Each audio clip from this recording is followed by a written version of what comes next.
All right, this is to help with POL question number 6. In order to be able to add two fractions, you need the denominators to match, which they don't currently. And it's kind of hard to tell how to make them match. So the trick is to think of this a squared minus 64 as really a plus 8 times a minus 8. So all I'm doing there is really factoring. That's the square minus square thing where we kind of do the square root of a times a makes a squared. To make negative 64, you need positive 8 and negative 8. Right? That helps me realize that I can get the denominators to match if I just multiply this one by a minus 8.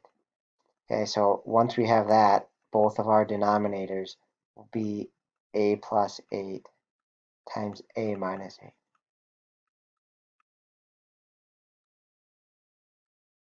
Okay, and our numerator is unchanged in the second fraction because we didn't change it really. And then in the first one, we've got to take 7 times a and 7 times negative 8.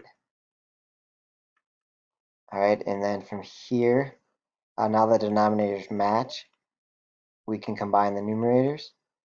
So negative 56 and positive 7, I believe that's just negative 49.